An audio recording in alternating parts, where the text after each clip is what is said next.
Welcome to the Real Estate Investing Failures to Fortunes podcast, the show where we fearlessly dive into the untold stories of real estate investors' greatest setbacks and how they turned those failures into resounding successes.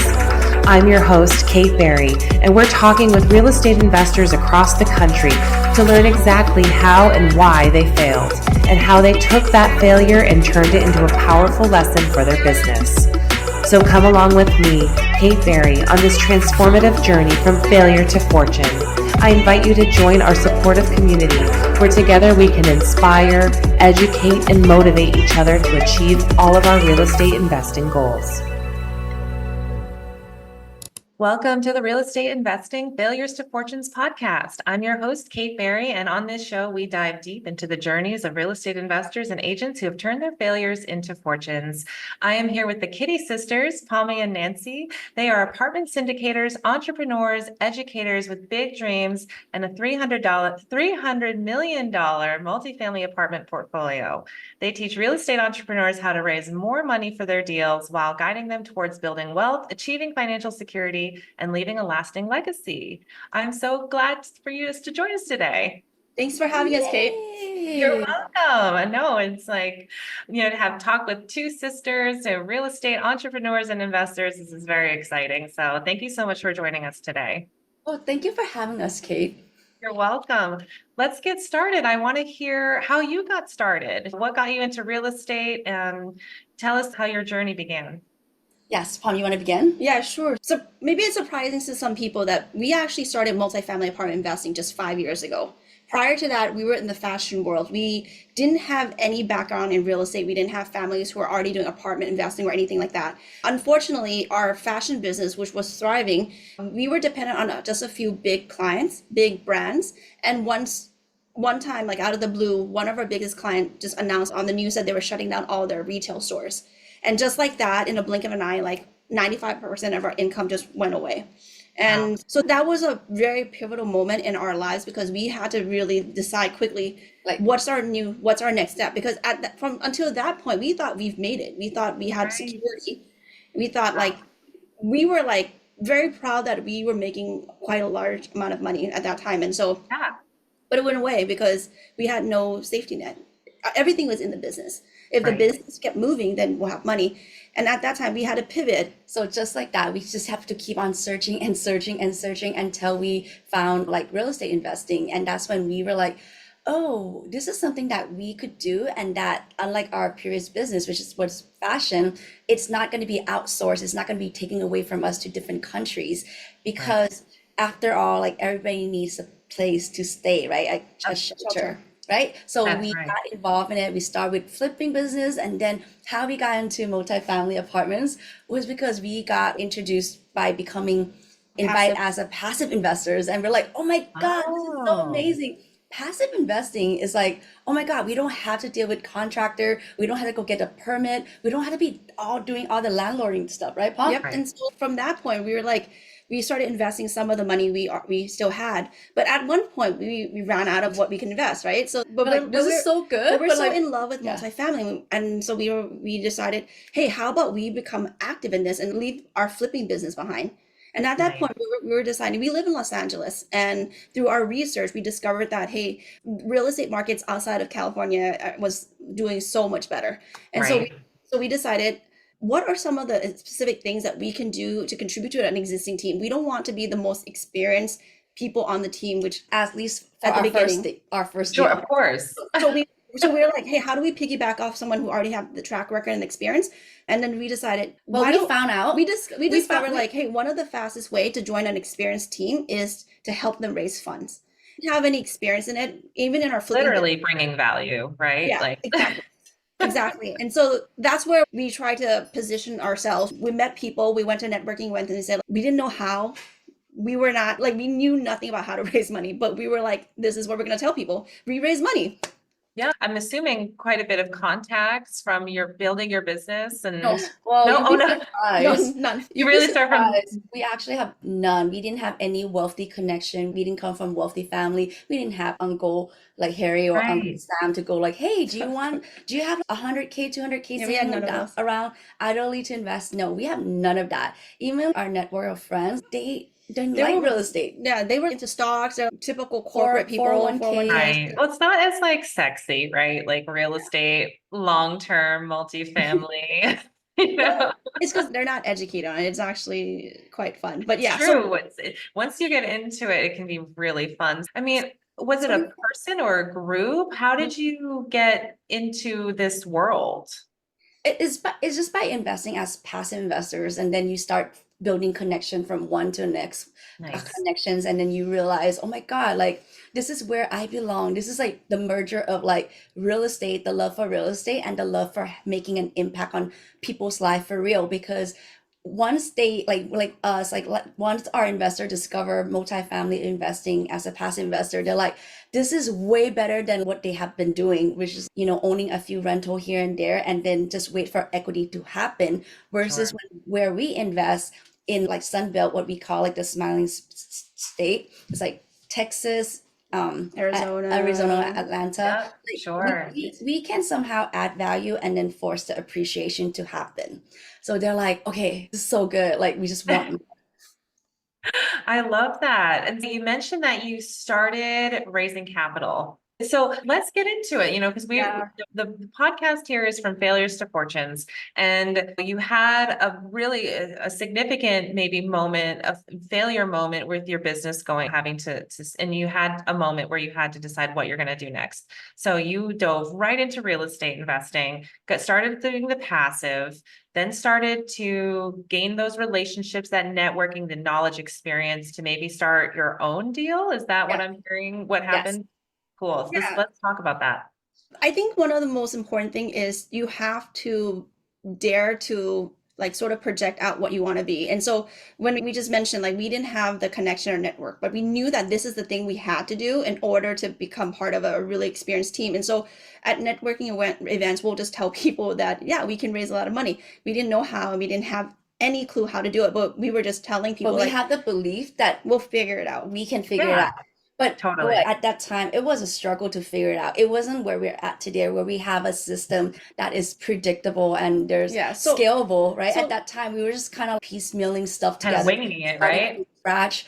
And then we found out like that was a mistake. So that was the first deal that we had. So our first purchase was a 76 unit apartment in Phoenix, Arizona. Wow. It was a $6.9 million purchase price. Yeah. 3.2, $3.3 million raise. 3.9. So $3.9 million raise. So So you found the deal, or how did you no, so find we it? teamed up with a more experienced team who found the deal. And Got because it. networking reached out and said, hey, do you want to join our team? Without hesitation, we said yes. Nice. So like now we wouldn't do that, but basically at that time we were just like, let's do this. Of course. Sometimes you just have to say yes. I mean, you really do. How else Yeah. can you learn Right. that you're making mistakes? And the thing is, once that happened, then the first failure that happened during that moment was we didn't focus on building an investor list ahead of time. We were waiting for an opportunity to come and then we started building, which is way too late. Right. It needs to happen. If anyone's listening, So if you want to be in real estate right now, you need to start with your investor list, no matter which part you want to participate in. Yes. Everyone has to raise money. You need a system that attracts, educate, and nourish, and ultimately turn your prospect into a lasting, like a lifelong investors. Like don't start raising money when you actually have the deal. That's way too late. Like when you have the deal is actually when your investor is ready to sign the subscription doc to be part of. Right. Because so much is not, of course, you can have a deal and everything papers out and looks great, but there's that other element to putting this deal together, and that's a trust in the relationships.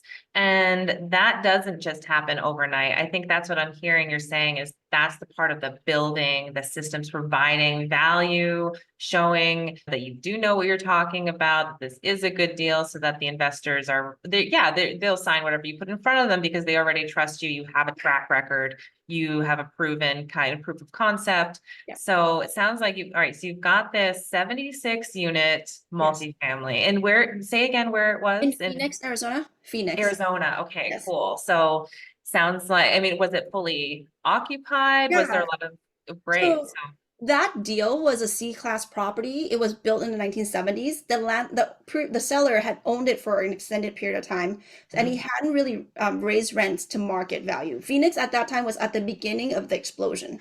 And so rents were very severely under market. And that was the potential we saw, that, hey, organically, if you can raise rent $200. I think at the time it was like 600 something per unit, while everyone else in the surrounding area was like 800, 900. Right. And so that's easy, right? That's the easy value add. It'd be easy, like don't have to do anything. And so that was the deal. The challenge at the time also was people didn't know Phoenix was going to be super hot at that time. People were investing mostly in apartments in Dallas and other markets. And so the three challenges right off the bat. First is, how do we show people that we're new, and we're very honest about that we're new, but that they can trust us. Number two is, how do we build this list of people? And number three is, how do we convey the excitement about a new market that maybe they've never invested in? Right. And those are challenges. Yeah, and we had to figure all that out on our first deal. Even from sending an email, for instance, like we didn't have a CRM or contact management relationship management system. We literally Googled people, Gmail. We put all the contact on Gmail. We said send all, and the minute we sent our blast out, rejected, whatever it is, it's like boom, boom, boom. We looked at each other like, ooh. Then immediately we signed up for MailChimp, and we were trying to figure out, like, Google, like, how do I use this? How do you add the contacts? And were you guys under a timeline to raise capital? Because we were already under contract. It was under contract. So typically an apartment, you only have 60 days to raise money. But now it's like totally different, right? Now it's like we have that system where the moment we send out an invite, and we get to them to invest the opportunity webinar, and then they just subscribe. So that time frame, we have shrunk from days of just getting started when we have the deal, and now to like, oh, it's here. It's predictable. But that time we didn't even know how to send emails to people. Right. And we didn't know what to say and who to talk to. And it was So what happened? Tell us the story. Okay, so initially the escrow period is 60 days. And then luckily, because the seller, he was doing a 1031 exchange. Sorry, my dog is crying. So that's all right. So basically 1031 exchange. So fortunately, he had to keep doing it. I think he did 2 extensions because he couldn't identify a property. Right. So unbeknownst to him, we didn't finish our raise yet. Right. So we were like, I guess we'll let you extend. Just keep extending for a bit. And then, so that was a very, very one-on-one kind of thing. Very like not robustly scalable at all. So it's one-on-one communication, one-on-one dinner, have a Zoom call. So that's the wrong approach. It finally worked, but it took an extra, I think he did like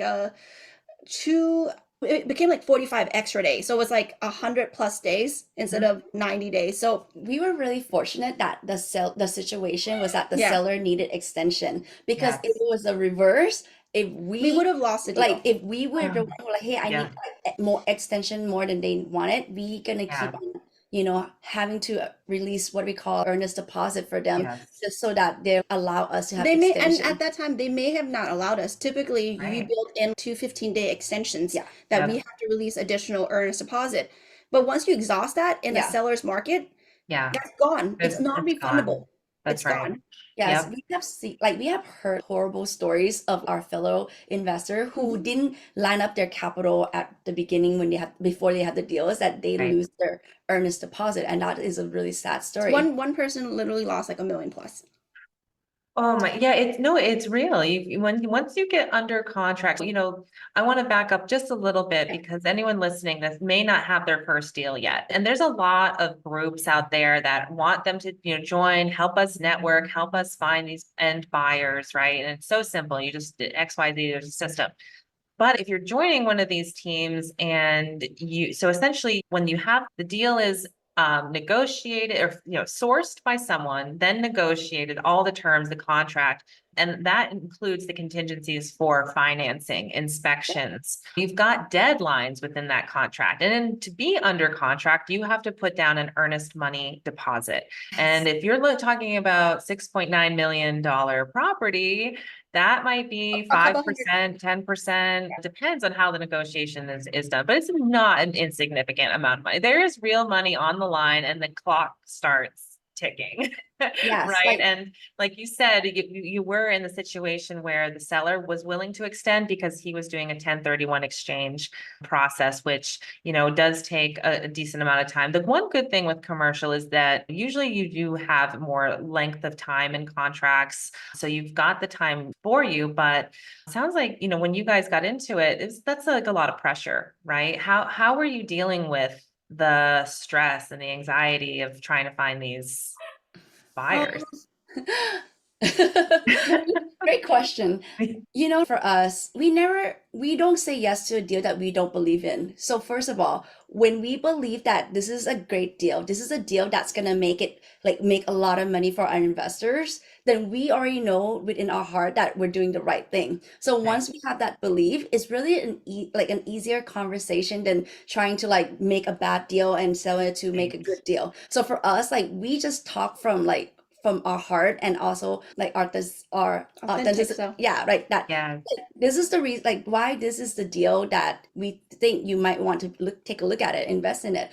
So for us, having that honesty and also the belief that this is a great deal. And honestly, Kate, at that time, our projection was just 1.9x, which means equity multiple, right? Which means that if they invest 100K, for example, they'll get 190K inclusive of cash flow and everything else. But it turned out within 27 months of ownership, we were able to exit with a 3x, more than 3x equity multiple. So, and that was our first deal, right? And then from that point on, raising capital becomes a little bit easier, not only because we have a little bit of track record, but because we have the system, right? So for us, it was hard.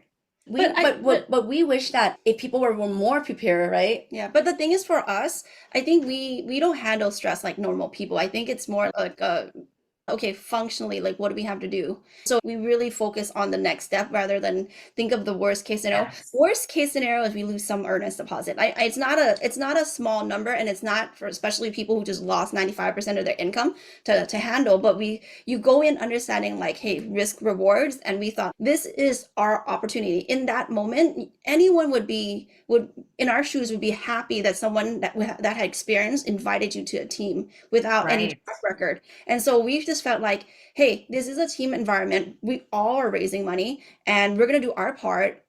And somehow we just felt eventually this is going to work. It was just harder than we had thought. I love what you said about it being a great deal, and that you truly believed in it. I think you say the best salespeople in the world sell things that are easy, because that is there's an entry level to then building the trust with someone. And you're selling something that has instant value add. You've got the deal under contract, which is great. You have the deal under contract. That's like having a piece of gold, right? So you've got the deal, the numbers work, and you're coming into, I love what you said, that you had to also try to talk to folks about how Phoenix was an emerging market. Can you tell us a little bit how you knew that, or what were the indicators that made you think, hey, yeah, Phoenix is the next hot spot? Yeah, and I think that applies to today as well. So the US is a massive country with very different economic and landlord ethos. So you can go to Washington State or California, and they're not really landlord friendly, where the closest on the west side is Phoenix, it is Arizona, and then going so forth. But the other part is the three major indicator for any metro to make sense is first is population growth. We're looking for area where there's a whole bunch of people, ideally higher income people, white collar workers moving into the area. And that sort of goes hand in hand with job creation of that type. TSMC, which is the largest chip maker in the world, is putting another 6,000 high-paying job into Phoenix. I just announced today. 6,000 high-paying job, 200, 200. So Wow. that's the type of people you want to be catering to. The other one is also like diversity in the market. Prior to the late 2019, that's when we bought. 2008, prior to that, Phoenix was very homogenized in terms of industry. So it was like a leisure, Yes. hospitality, Mm-hmm. and very similar to Vegas. So what happened was Sure. once 2008 crisis happened, they didn't have the dynamic economic structure to support their economy. But since then they learned and they brought in finance, they brought in technology, they brought in Nice. distribution, healthcare. And so it became a very robust market. If one sector drops, they still have it. Right. They have Silicon Desert. Desert. Yes, that's why I was like, what? Oh, very Yeah, cool. Right. Microsoft's That makes there, sense. Intel, And that TSMC. also does kind of go back to that first metric you said, where it's about, is it landlord friendly? Is it investor friendly? Is it business friendly? Are the politics or the landscape going to allow new industries to come in? Especially after the 2008 and so many things crashed, that truthfully was a great opportunity as well for different industries, different investors to come in. And it sounds like you were able to see that. Were you using data, or how did you how did Yes. you get So this for info? us, even though we love the city or anything, we always rely back to the data. Like numbers don't lie. So for us, before we make a decision to be in any market, we're gonna have to check the data because we can have a hunch that, oh, Phoenix is good, but then for us, we backed it by data. And some of these Yes. data are free and you can use US Census Bureau. Simple stuff like niche.com. You can check out like income, demographic, Yeah. population growth. Google, Google if there's growth, like Google's free. And so like police reports, look at like, hey, are there new developments coming to the area? Maybe there's a massive project happening Yep. in the area. All those things are important. Like this TSMC thing that just got it off the news. So as long as you understand like the three main things I had mentioned, population, like growth. job growth, and also like the diversity of the Diversity of area market, as far yeah. as like the economic base, if those three Yeah. things check out, you're going to be pretty safe. Yes. Even Nice. today, even right now. Yeah. Yeah. So I love that All you're free able and to, paid resources. Yeah.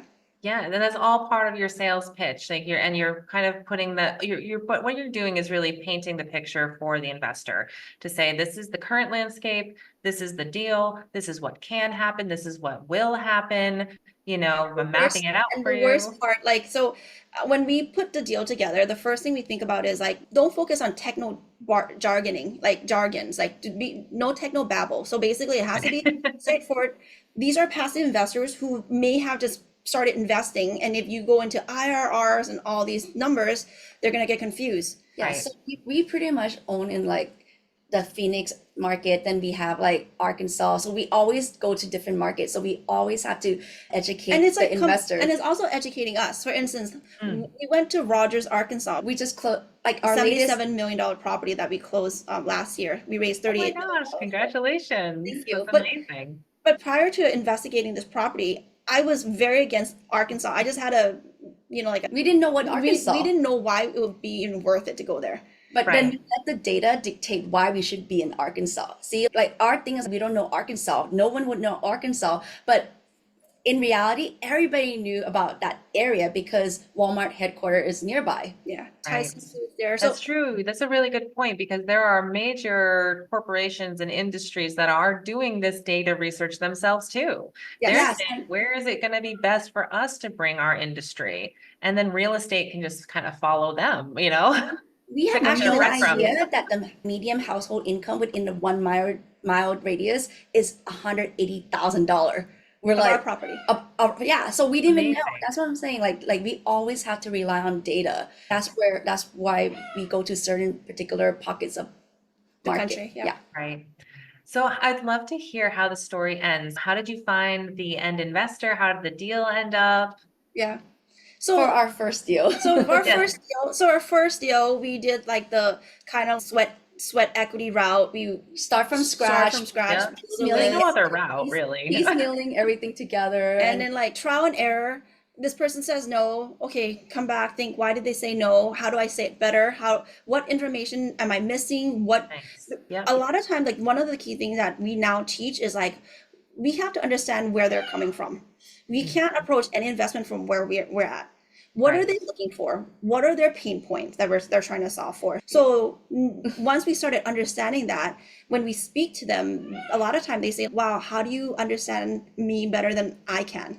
And so that's like every time we raise money from that point forward, we just started putting together like building blocks. Okay, this is how we did it this time. Now we're going to tell a better story of the area. Now we're going to tell a better story of the deal. How do we put these people in a list so that we can actually communicate with them? How do we consistently, as you said at the beginning, show that we know what we're talking about, show that we actually care about investors, how we're different than other people?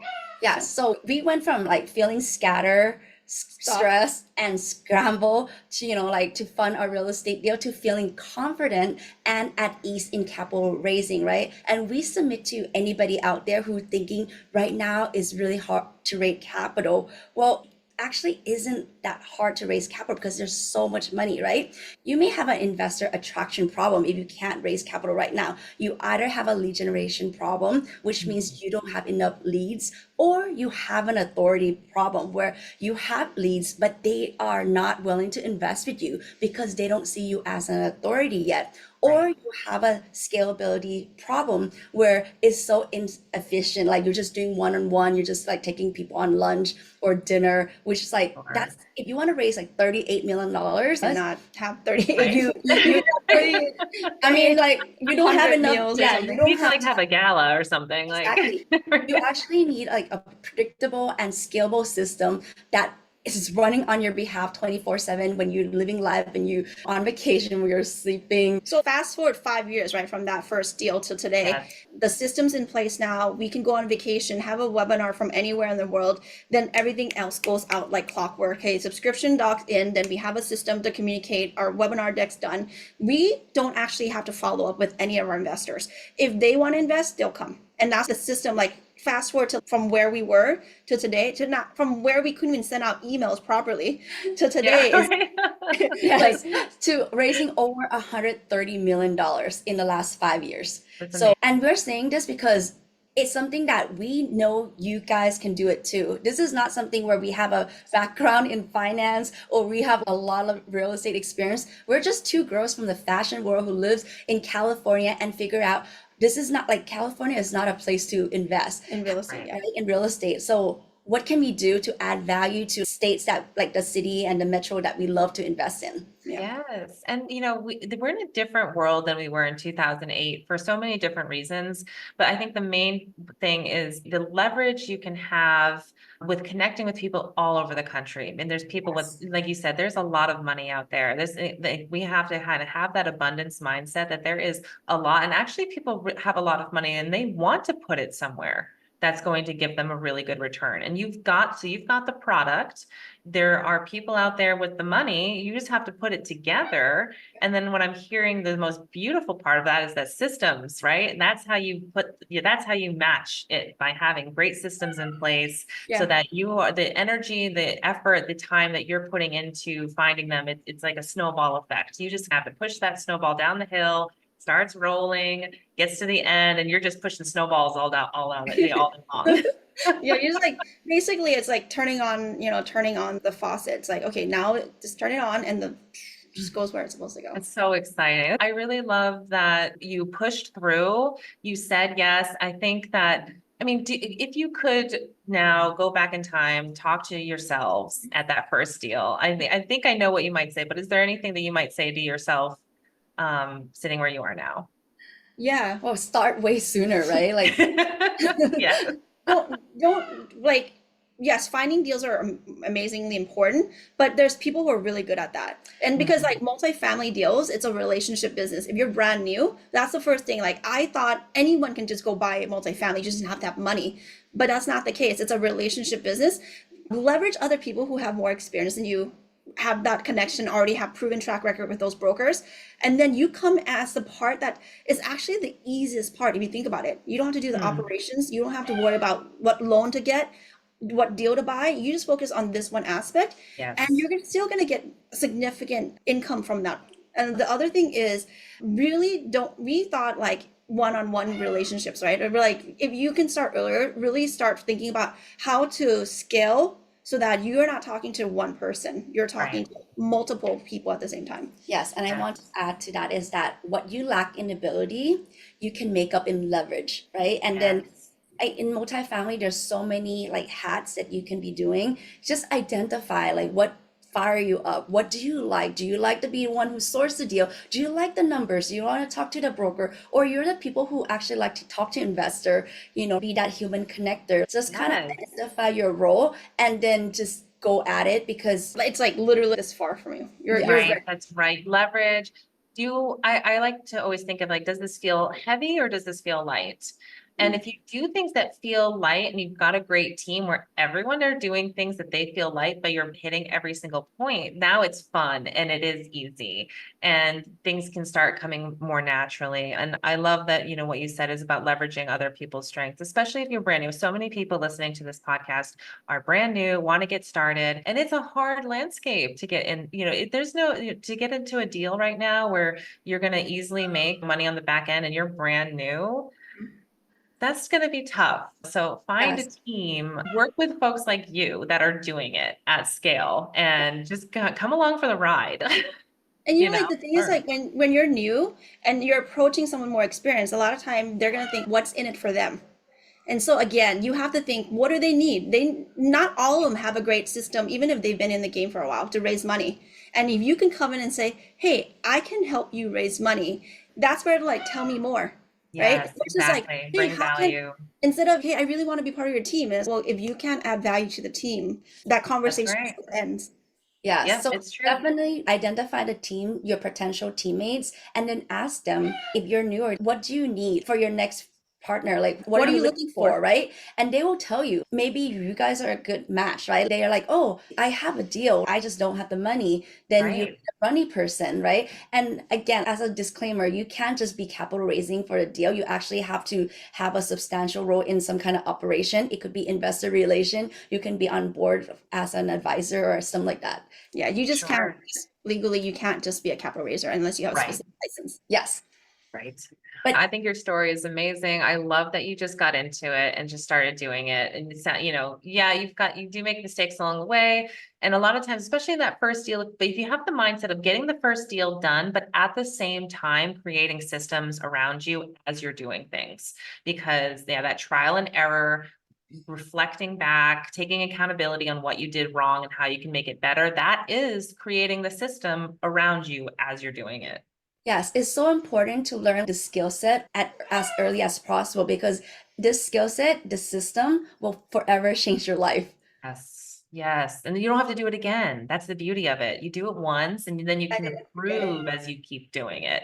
You don't have to build it all up from scratch ever again. You build it the first time and then improve it. Yes, and the beautiful thing about capital raising is that once you have investors' trust, if they have a good experience, they're going to come back for more. So it's really like have a system that is actually repeatable and scalable. Yeah. I love that. That's so good. It's so hard to do it the first time, but it gets easier, right? I think the second time you do it, it's probably 20 times easier than the first. The first time is the hardest and you got to get through it. Just get through it, do it, believe in the deal, believe in yourself, know your own strengths, know your weaknesses. So tell us what's next for you guys? What are you looking forward to? Are you looking to raise capital now for a deal? Are you looking for a deal? What's next? Yeah, I mean, like, we're always looking for deals. Yeah, we're always looking for deals. Making money for our investor is our joy. Yeah, so the great thing is, after 5 years of putting this together ourselves, we've been asked the whole time, like, hey, how can I learn from you guys? Can you teach us how to do this? At the beginning, we said no, not because we don't want to share the information, but we didn't know how to teach. We didn't see ourselves as a teacher. But through some cajoling by a couple of friends, like, we actually finally put it together. So we have a challenge coming up. It's called the Raise More Money Challenge. And that's also the domain, raisemoremoneychallenge.com. So if anyone wants to have predictable, repeatable fundraising experiences, raising millions of dollars over and over again with a system that can attract, educate, nurture, and ultimately turn your prospects into your lifelong investors, come join our challenge. Very cool. Very cool. So we'll have all this in our show notes. What's another good ways to reach out to you, find you on socials? So we're on YouTube, Instagram. Yes. And so we have a YouTube channel called the Kitti Sisters TV, where we come, just add value, just sharing our story about multifamily and also teaching people who are just getting started how to get started. Yep. Amazing. Yeah. So again, you providing value, providing content, sharing what you're doing. This is, I think, why I love most about real estate is that everyone that's doing it is so willing to share because we want to do better. The more that you know and I know how to do this business well, the more deals we're going to put together and actually be successful. And that's how we can all make money. That's that abundance mindset. Like we've all got to think we can all win. Yes, this is not a zero-sum game. This is not where like, oh, the Kitti sister needs the high five. We're the people who can't even do all of the deals. There's too many deals. Right. For us, we always believe we don't want to own 100% of grape. We want to split the 50% of watermelon or that watermelon. Yeah. The whole patch, right? The whole field. I love that. Well, thank you both so much for joining us today. I hope that you come back on again and we can talk more about your journey. I love what you're doing. I'm definitely going to check out the challenge. I think that's fantastic. And thank you again for joining us. Well, thank you so much. It's really fun having this conversation with you. Yes. It was fun. Yes. I love it. I love hearing what you're doing, especially taking us through that deal. It's so important, I think, for those listening that are brand new to think, I couldn't get a deal that's, it's 6.9 million up to 77 million. These are real numbers. These are real deals that people can become a part of. You don't necessarily have to come from any type of situation. You can get started yourself if you build it yourself and are tenacious like you guys. You're tenacious. I love that. You've got that energy that is. For us, we believe like time will pass by anyway, right? So 5 years from now, it's going to happen with or without your consent. So do something about it. Take control of your future, active, right? Take control of your time, take control of your financial security. That's right. And for us, we chose to do through apartment investing. Yes, I love it. And by raising millions of dollars. Yeah, right. Well, thank you again. This is the Failures to Fortunes podcast. I'm your host, Kate Berry. Check out our show notes to learn more about the Kitti Sisters and get involved, get started. Let's go. I'll see you guys next time on our show. Until then, take care. Bye.